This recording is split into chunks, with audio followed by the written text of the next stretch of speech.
Jadi ada batasan inilah, pokoknya nggak nempel sampai ke atap gitu. Nah di bagian tembok atas itu ada kepala yang ngintipin dia mandi. Gue kebangun karena di mimpi gue itu ada suara orang yang lagi teriak bang. Teriaknya itu tapi kayak lagi ngasih komando. Pas gue tuh baru nginjek lantai asrama bang ya, itu gue nggak bisa jalan. Baju gue ditarik. Nah di situ ada selipan banyak apa namanya kayak gayung-gayung gitu bang ya, banyak gayung-gayung gitu. Nah di tengah-tengah gayung tuh gue ngeliat ada yang merhatiin gue dari jauh. Ada yang merhatiin gue dari jauh, bentuknya tuh kayak mata. Tiba-tiba tuh ada yang ngetok pintu kamarnya dia. Tok tok tok. Siapa gitu? Sebelah. Dia penasaran lah. Dia buka pintunya kan, dia ke depan buka pintu.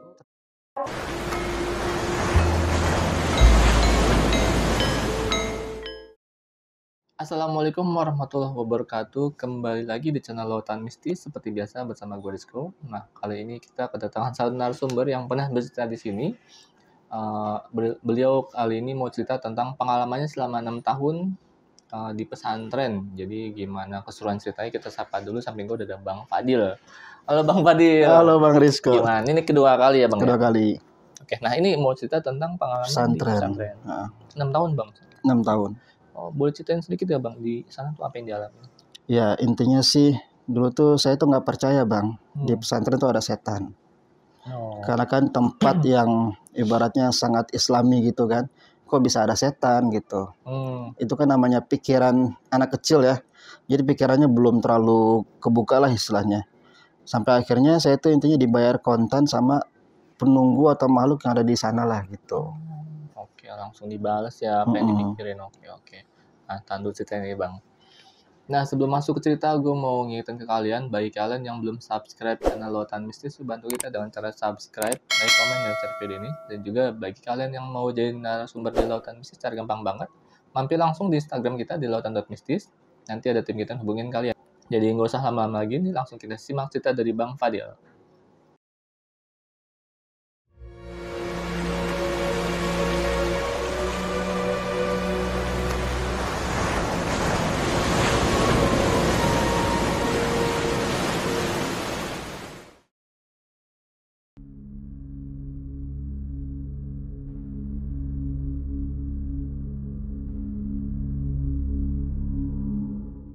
Gimana ceritanya Bang?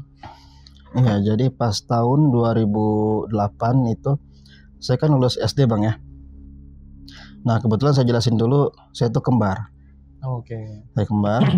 Pas tahun 2008 itu saya lulus SD. Kan namanya anak-anak pas lulus SD pasti orang tua pada repot kan. Coba cari sekolah yang bagus lah untuk sekolah lanjutan gitu. Ya, teman-teman saya tuh udah pada seneng lah dapat di SMP favorit, SMP bagus gitu. Nah saya juga awal itu udah didaftarin di salah satu SMP yang terkenal dulu Bang, di Jakarta gitu, termasuk SMP favorit juga. Cuman kan emang dari keluarga saya itu emang basicnya agama ya yang lumayan kuat gitu. Dan saya juga punya apa ya istilahnya paman Bang ya, atau uak lah, uak gitu. Nah uak saya itu abangnya dari bapak saya yang paling pertama, paling tua. Beliau itu alumni Gontor gitu. Jadi memang dari uak saya itu nyuruh ke orang tua saya buat masukin saya ke pesantren juga, dengan tujuan untuk melanjutkan generasi berikutnya lah gitu kan, pengganti uak saya gitu ke depannya. Nah singkat cerita, akhirnya saya berdua tuh sama adik saya diajaklah ke pesantren. Ada pokoknya salah satu pesantren di daerah Jakarta Selatan lah Bang ya. Oke. Buat namanya jangan disebut lah ya. Jangan disebut. Bahaya ntar pada daftar. Oh iya, rame ntar. Nah habis itu saya berdua nih diajak lah kan ke pesantren itu buat survei sama orang tua. Saya itu baru lulus SD Bang. Berdua diajak ke sana survei, ngeliat lokasi segala macem. Nah orang tua saya ini bilang, nanti kamu tempatnya di sini berdua gitu. Nanti enak kok, banyak teman-temannya juga dari berbagai daerah gitu kan.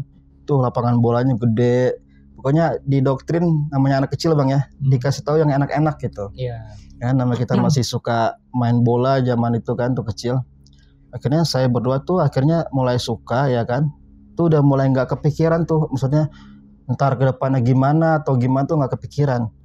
Singkat cerita tanggal 16 Juli 2008 itu saya masuk di situ. kan. Masuk di sana, awal mulanya seperti biasalah, nggak ada apa-apa. Kita aktivitas seperti biasa. Saya mulai adaptasi dengan kegiatan di pesantren. Misalnya kayak bangun jam 4 pagi udah bangun ya kan. Terus juga sholat 5 waktu tuh di masjid terus. Kalau nggak ke masjid pasti dihukum kan sama ustadznya gitu. Nah, awal mulanya itu saya tuh dengar di asrama itu banyak senior saya yang mulai cerita yang serem-serem nih bang. Gitu. Jadi kayak setiap malam pas kita mau tidur gitu kan, sebelum tidur itu senior tuh suka ngajakin buat ngumpul cerita gitu kan tentang pengalaman dia di pesantren. Pengalaman yang serem-serem. Kayak dulu sempat dia bilang, iya dulu tuh gue tuh ngalamin kayak gini gitu. Kan namanya adik kelas itu kan pasti excited ya, tertarik gitu kan, apalagi dengan cerita yang serem-serem kayak gitu. Masa sih kak dulu ada kayak gini, serius gue ngalamin kayak gini gitu. Pokoknya cerita yang serem-serem. Saya tuh pas dengar cerita itu nggak pernah mau ikut ngumpul bang. Maksudnya nggak mungkin lah di pesantren tuh ada setan gitu kan. Kita setiap hari sholat 5 waktu di masjid, habis sholat juga kita tadarusan, dan kita juga belajar tuh tentang ilmu-ilmu agama gitu kan, kayak Al-Quran, tafsir segala macam. Nggak mungkin di sini ada setan gitu. Itu kan pikiran anak-anak kecil bang ya, masih mikir kayak gitu. Nah, sampai juga akhirnya teman kamar saya itu juga ngalamin juga bang. Dia cerita lagi mandi itu digangguin. Dia bilang kan di kamar, gue semalam tuh pas sholat maghrib kan nyalain pada ke masjid. Gue tuh nggak ke masjid, gue lagi mandi, terus digangguin gitu. Saya bilang, siapa yang gangguin? Si Reja, gue bilang gitu kan. Karena si Reja ini emang anaknya tambeng bang, paling iseng, paling jahil. Contohnya gue kasih tahu, dia pernah malam-malam dia mau ngencing, cuman takut kan ke kamar mandi sendirian. Dia ngencing di botol fruity bang. Lah kan warnanya sama, rasa apel ya kan? Rasa apel kan warna sama kan. Dia juga pintar emang, dia tuh niat pengen ngerjain. Jadi dia ngencing di botol fruity itu nggak sampai full gitu bang, jadi kayak setengah gitu loh. Ditaruh di atas lemari. Diminum teman gua pagi-pagi. Aduh, sampai habis. Haus itu. Mungkin nggak ngerasa kali ya. Nah, itu contoh isengnya gitu. Maka saya bilang, siapa sih Reja yang gangguin gitu? Kan bukan si Reja, orang cewek kok. Cewek, mana ada cewek? Gue bilang kan. Ini kan asrama cowok. Kalau asrama cewek itu ada di belakang bang. Kita agak jauh kan jaraknya, di belakang. Bilang, gak ini cewek. Emang gimana kejadiannya? Gue tanya gitu. Dia bilang pas dia lagi mandi kan pakai shower bang ya. Di bawah itu kan ada genangan air tuh. Pas dia lagi mandi gitu, mungkin dia lagi keramas atau gimana, dia tuh ngeliat di genangan air itu ada ngintipin. Jadi kan namanya kamar mandi di pondok kan tuh nggak full sampai ke atap kan. Jadi ada batasan inilah, pokoknya nggak nempel sampai ke atap gitu. Nah di bagian tembok atas itu ada kepala yang ngintipin dia mandi. Saya bilang, ada kepala ngintipin. Kepala bentuknya cewek, rambutnya poni gini bang. Ngintipin dia lagi mandi. Nah karena dia tuh lagi mandi kan, percikan air kan gangguinnya bang ya, genangan air itu kan. Kan sama dia showernya dimatiin. Dia pengen ngeliat jelas tuh bayangan itu. Pas showernya dimatiin, itu benar-benar jelas dia ngeliat ada kepalanya doang, rambutnya poni gitu, itu nangkring di atas tembok kamar mandi. Gitu. Akhirnya dia kaget kan, dia panik, akhirnya dia langsung keluar tuh. Dia belum pakai baju, belum pakai apa-apa, dia langsung lari keluar kan. Untungnya lagi sepi bang asrama, kan lagi pada ke masjid semua kan. Dia benar-benar bulat dia tuh. Langsung ngibrit naik, masuk ke kamar, dia ganti baju segala macam, dia duduk aja di kasur. Saking paniknya gitu kan. Mungkin dia mikir apa yang gue lihat tadi gitu. Pas di kasur gini, ternyata kepala tadi itu melayang bang, nyamperin dia ke depan dia gitu. Pas di depan dia gini, kepala itu akhirnya nengok ke dia, terus nyengir bang, narik ke sini ke Joker. Lebar senyumannya. Lebar. Pas dia ngeliat kepala itu, dia langsung pingsan. Besoknya sakit. Cuman lagi-lagi gue masih belum percaya pas dia cerita kayak gitu. Masih belum percaya. Gue mikir, lu salah lihat kali, atau mungkin halusinasi atau gimana gitu kan. Enggak, itu jelas banget. Udahlah, singkat cerita gue nggak mau dengerin lagi. Intinya gue masih belum percaya kan, sebelum gue ngerasain sendiri. Itu prinsipnya gitu. Nah, singkat cerita pas di suatu malam gitu, gue lagi tidur. Jadi gue jelasin dulu bang ya. Asrama gue itu ada 4 lantai. 4 lantai. Yang pertama tuh dapur, tempat kita makan. Lantai 2, 3 itu asrama. Lantai 4 tuh jemuran. Kayak rooftop gitu kan, jemuran. Nah, kamar gue itu ada di lantai 3. Kamarnya paling ujung dan ranjang gue juga paling ujung dekat tembok. Gitu. Nah, dulu kan ranjangnya itu di pesantren ada 2 tingkat gitu bang ya. Kayak ranjang apa namanya tentara gitu, kan.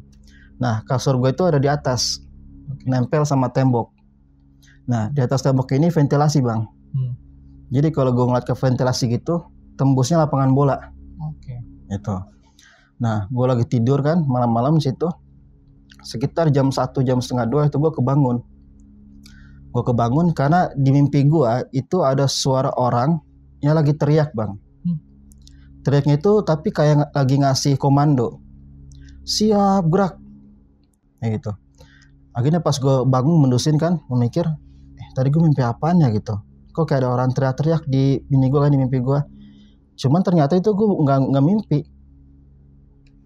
Pas gue udah bangun juga, gue udah ngocok-ngocok mata gini kan, itu suara itu masih ada bang. Kondisi gue udah sadar, suara itu masih ada. Siap gerak, itu suara apaan dalam hati gue kan. Dan nggak tahu kenapa saat itu gue tuh rasanya pengen ngintip lewat ventilasi itu, pengen ngeliat ke arah lapangan bola. Pas gue ngintip ke ventilasi itu di lapangan bola banyak banget orang paskibra bang, lagi latihan di situ, pakai atribut yang lengkap. Pas gue liat, itu kok apaan ya, kok orang lagi pada baris-baris di situ kan. Tapi nggak mungkin, gue liat jam sekitar jam setengah 2-an kan, nggak mungkin orang latihan jam segini gitu. Udahlah, gue tinggalin tuh bang, gue tidur lagi. Besok pagi pas setelah pulang sekolah, kira-kira jam 2 lah ya, jam 2 siang, gue balik kan, gue ke asrama, gue ketemu sama ustadz gue bang. Jadi ada ibaratnya apa ya, pembimbing lah ya di asrama itu kan, ada ustadz gue tuh di situ. Gue tanya, Ustadz, saya tuh semalam ngeliat ada orang paskibra di lapangan bola. Nah, ustadz gue ini, dia tuh nggak ngasih jawaban, cuman dia ngeliat gue kayak gitu. Kan gue makin takut kan. Dalam hati gue, apa gue salah ngomong ya? Kok diliatinnya kayak gitu? Sampai, udah kamu siap-siap ke masjid mau sholat asar. Jadi nggak ngasih jawaban, tapi langsung nyuruh gue siap-siap buat sholat asar ke masjid. Ya udah kan, gue nurut. Oh ya Sat, udah gue balik ke kamar, gue ganti baju kan, gue ke masjid lah sholat asar. Di situ gue kepikiran, kok gue nanya nggak dijawab. Minimal kasih tahu apalah gitu kan. Cuman kayak gitu doang. Udah tuh, singkat cerita ya kan, nggak kerasa gue naik kelas nih, kelas 2 MTS kan. Nah, setiap naik kelas itu asramanya beda-beda bang. Gitu. Pas gue di kelas 2 MTS ini, itu asramanya gue pindah di seberangnya, di depannya gitu. Pas gue udah pindah gitu kan ke asrama depan. Nah, tadi kan gue udah jelasin bang ya, gue kan kembar ya. Nah, pas di kelas 2 ini sempat dimana adek gue ini lagi diare. Lagi diare sekitar jam malam, jam 12-an lah, setengah 1. Dia bangunin gue bang. Dia bangunin gue, bang bangun, temenin gue yuk. Kemana gue bilang? Ke kamar mandi, gue mules nih, dia bilang gitu kan. Oh ya udah, karena dia tuh emang baru seharian gitu bang sakitnya. Jadi gue belum bilang ke orang tua kan, dia lagi sakit gitu. Ya udah cepetan deh, itu kondisi gue masih ngantuk kan. Ya udah cepetan. Udah dia ambil ember, gayung, dia langsung ke kamar mandi. Akhirnya nggak lama gue nyusul dengan kondisi gue masih ngantuk. Dia udah masuk ke kamar mandi. Nah, kamar mandi di pesantren itu kan dipisah bang ya, antara shower sama buat WC lah, kloset gitu, dipisah. Nah, yang showernya ini itu ada 10 pintu. Yang buat kloset juga ada 10 pintu. Jadi totalnya itu satu lantai ada 20 pintu. Dipisah kan.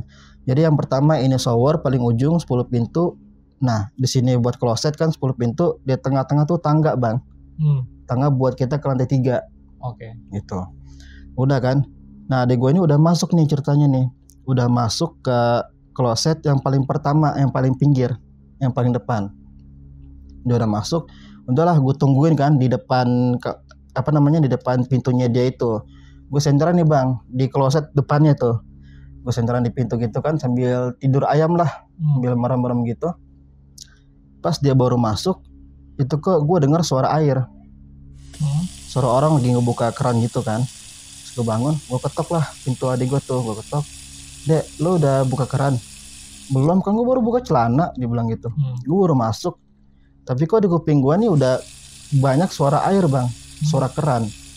Itu ibaratnya kayak orang buka keran, tapi secara bersamaan gitu loh. Jadi disamber, kayak terus semuanya tuh. Makin lama tuh makin berisik kuping gue kan.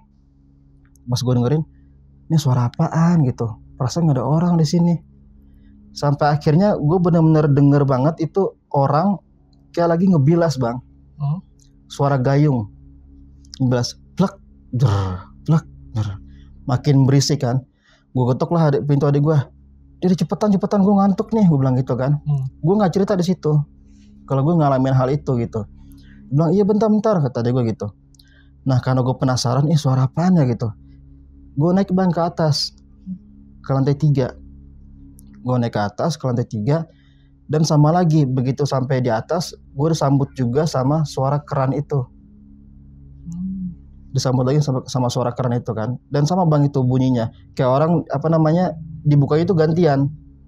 Der gitu. Sampai di sana akhirnya gue panik, gue pengen nangis gitu kan. Gue mikir, ini suara apaan gitu. Padahal di mata gue tuh gak ada orang sama sekali di situ.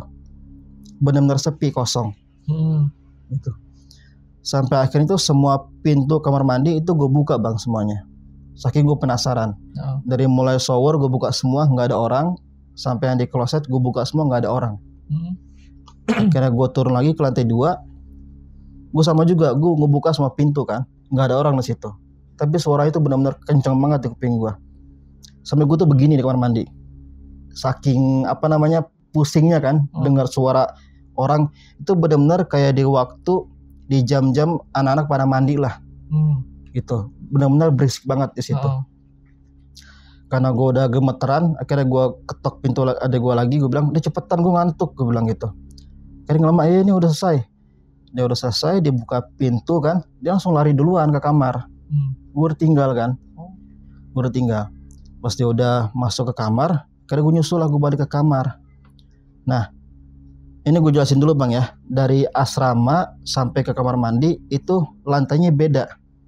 Jadi kayak ada lantai pembatas antara lantai asrama sama lantai kamar mandi. Ibaratnya ada anak tangga 2 apa 3 lah buat masuk ke kamar mandi gitu loh. Gitu. Dan juga warna lantainya beda. Jadi lantai asrama gue itu warnanya coklat, sedangkan lantai kamar mandi itu warnanya putih kan. Nah di tengah-tengah itu ada pembatas gitu.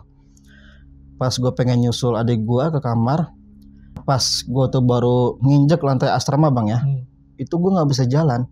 Baju gue ditarik. Itu benar-benar jelas ditarik karena baju gue tuh ya gimana sih bang, kayak baju kita ditarik dari belakang gitu. Berasa kayak lepas dari badan gitu loh. Tek. Gue kenapa nih? Gue tuh benar-benar nggak bisa jalan bang. Kurang lebih selama 15 menit. Lama juga ya. Kurang lebih selama 15 menit itu baju gue ditarik.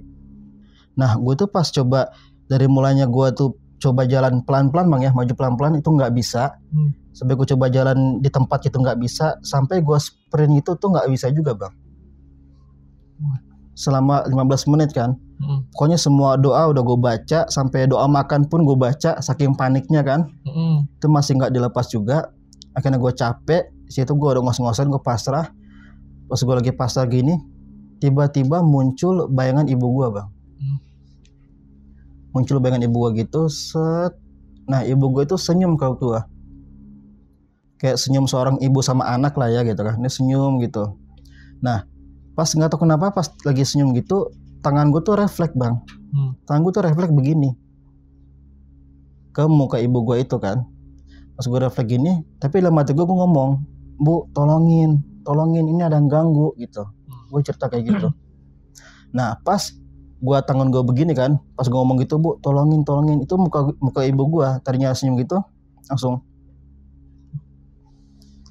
melotot ke arah belakang gue bang. Oh belakang. Ke arah belakang. Waktu itu pas selesai melotot langsung dilepas. Itu gue masih ingat banget gimana bayangkan ibu gue tuh awalnya senyum ya kan sama gue, tiba langsung melotot dilepas. Gue langsung lari itu. Gue langsung lari masuk kamar. Besoknya gue sakit selama 2 hari. Oh 2 hari sakit? Selama 2 hari gue sakit. Jadi kita berdua sakit kan. Adek gue diare, guanya demam. Kebesokannya ini ada ustadz gue lagi ngontrol ke asrama kan. Ketemulah sama gue sama adek gue itu kan, namanya Farid, sama si Farid. Dia bilang, ini si kembar kenapa nggak masuk gitu kan. Adek gue bilang, Ustadz saya lagi diare gitu. Terus ini abang kamu kenapa? Dia panas badannya. Pas dipegang emang beneran panas bang. Panas gue tinggi. Akhirnya ditelepon lah ibu gue kan. Bu tolong ini jemput aja si Fadil, badannya panas banget gitu. Ibu gue langsung datang. Nah akhirnya tuh ibu gue datang kan ngejemput.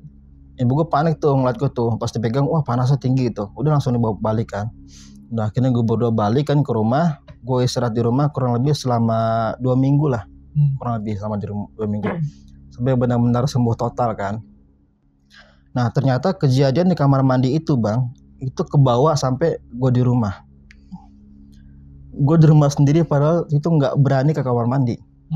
Nggak berani ke kamar mandi. Paling nunggu misalnya kalau kayak ibu gue lagi nyuci ya kan, baru tuh ngintilin tuh sambilan gitu. Cuman kalau semuanya lagi di kamar atau di ruang tamu, gue nggak berani sendiri kamar mandi. Mau siang pun nggak berani.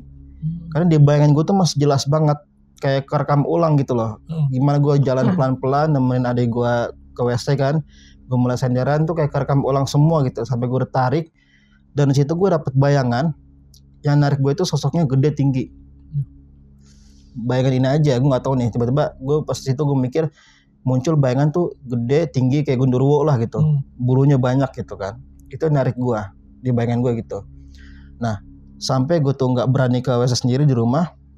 Pas malam kira-kira habis maghrib lah, habis sholat maghrib, ibu gue juga masih pakai mukena kan. Ibu gue habis sholat masih pakai mukena. Akhirnya gue tiduran lah di paha ibu gue gitu kan. Gue senderan gitu kan. Akhirnya karena gue masih panas gitu, gue diusap-usap sama ibu gue. Terus ditanya, kok abang sakit sih, kenapa kecapean ya di pondok gitu. Gue bilang, ya bu kecapean kali, soalnya kan banyak kegiatan, bangunnya aja udah pagi-pagi kan gitu. Oh ya udah jangan lupa minum vitamin segala macem lah nasinya gitu kan. Udah gitu ibu gue bilang gini, ibu tuh di rumah setiap malam jam 1 pasti bangun sholat tahajud, terus doain kamu juga di pesantren. Bu minta supaya nggak ada yang ganggu, entah itu manusia ataupun bukan. Di situ tiba-tiba gue nangis bang. Gue nangis karena gue ingat kejadian di kamar mandi itu jam 1-an. Gue mikir apa ini ya namanya kontak batin ibu sama anak gitu kan di jam yang sama. Ibu gue bilang setiap malam pasti ibu bangun jam 1 sholat terus minta supaya dijaga kan, entah itu dari manusia ataupun bukan. Nah pas juga kan di kejadian itu jam 1-an gue lagi kayak digangguin gitu, ibu gue muncul di situ kan, gue minta tolong di situ. Akhirnya singkat cerita gue udah 2 mingguan di rumah, gue udah sehat, udah sembuh, gue balik lagi pesantren nih. Gue balik pesantren, udah tuh itu normal bang, itu normal kurang lebih selama 2 tahun lah. Nah jadi kita itu setiap naik kelas pasti kan pindah asrama bang ya. Nah singkat cerita gue udah kelas 2 SMA di pesantren itu, asrama gue udah pindah. Nah ini asrama yang udah SMA itu adanya di belakang yang paling pojok. Itu paling pojok dekat kuburan, ada kuburan di situ. Kuburan di situ. Nah ini tuh kejadiannya malam-malam. Jadi kisaran jam 10 atau jam 11 malam, kita itu kan udah disuruh tidur sama ustadz kan. Nah jadi ada ustadz gue gitu kan bang, dia itu bagian keamanan pesantren. Dia tuh malam-malam ngomong pakai toa kan. Jadi dia bilang semua santri harus tidur gitu, supaya bangunnya nggak kesiangan, sholat subuh nggak kesiangan gitu. Cuman emang gue tuh dulu emang lagi bandel bang, gue masih bercanda sama teman gue tuh di depan kamar kan, lagi bercanda gitu. Tiba-tiba nih ustadz ngontrol bang, ngontrol kelihatan lah gitu. Jadi kondisinya tuh ini kan apa namanya pagar bang ya, pagar asrama. Nah gue tuh senderan madep ke kamar. Nah teman-teman gue yang lain tuh lagi madepnya ke pagar. Jadi begitu ustadz gue lewat, yang lain tuh ngelihat gitu loh. Akhirnya mereka semua langsung masuk ke kamar, gue ditinggal. Gue lah yang apes kan. Gue yang kelihatan tuh sama musuh gue. Fadil sini turun, gue digituin. Duh anjir, berarti gue yang kena kan. Padahal yang berisik mereka gitu. Gue turun, ditanya, kenapa belum tidur? Kamu udah suruh tidur. Ya Ustadz bentar lagi deh, saya bilang gitu kan. Akhirnya udah kamu sekarang aja nggak usah tidur. Udah kamu diri tuh di dekat jemuran sampai pagi. Udah nggak usah tidur. Ya udah, akhirnya gue ngikutin kan, gue diri di jemuran. Tuh teman-teman gue tuh di atas pada ngetawain tuh bang. Kan? Tuh gue sialan lu nama gue gitu. Nah pas gue lagi diri di dekat jemuran gitu. Nah di situ ada selipan banyak kayak gayung-gayung gitu bang ya. Banyak gayung-gayung gitu.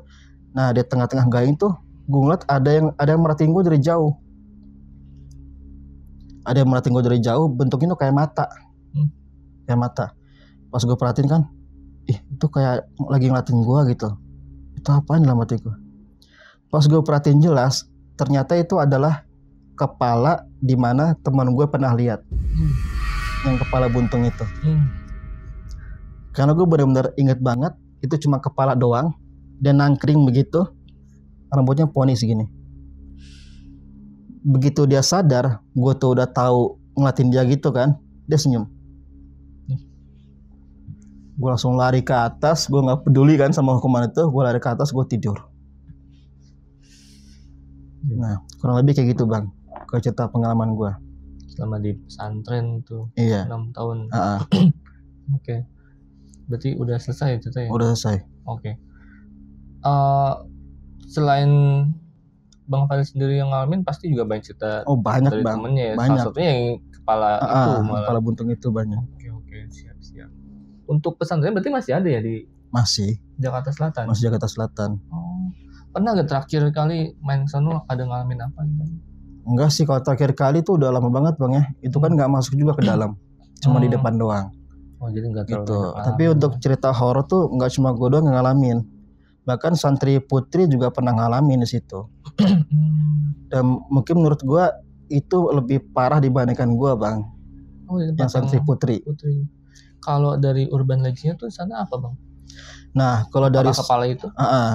Kalau dari sejarahnya itu emang pendiri dari pesantren itu dulu konon katanya pernah juga berjuang di masa kemerdekaan bang. Yang punya pesantren itu. Gitu. Nah kalau untuk sosok kepala buntung ini nih, berarti kan perempuan ya? Karena pengen. Dia ada nggak sih cerita di balik sosok itu gitu? Dari teman-teman kah atau dari senior?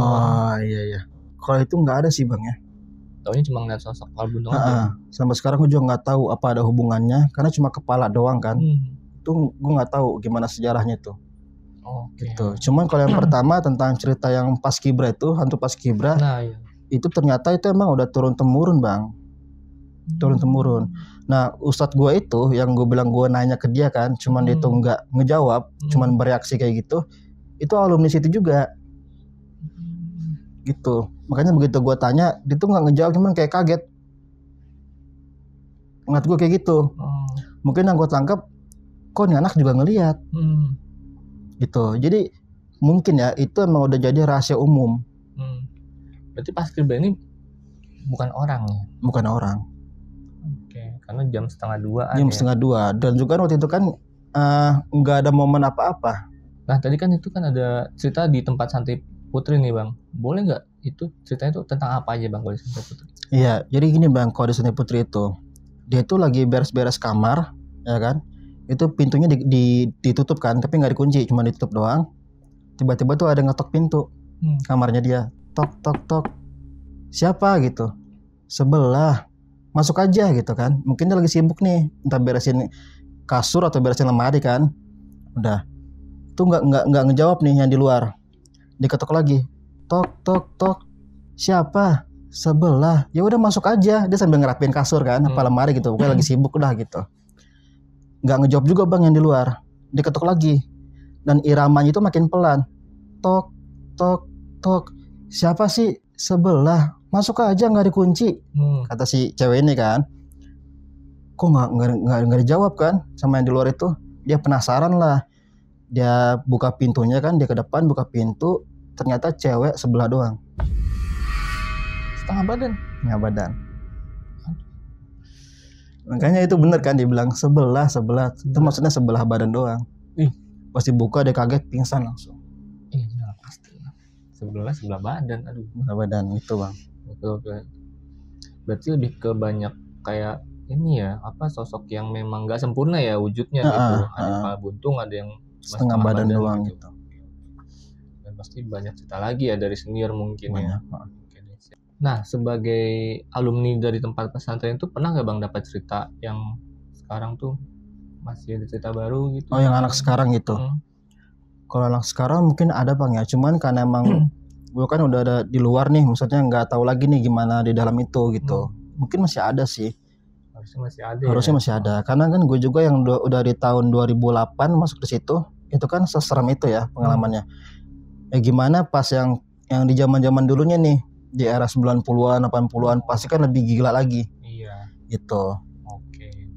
Siap. Gitu. Tapi gue pengen disclaimer dulu bang ya. Dengan cerita di sini bukan berarti pesantren itu tempat yang negatif gitu, tempat yang serem. Jangan, takutnya kan ada penonton ini nih kan. Masuk pesantren. Iya nggak jadi gitu. Jangan juga gitu sih.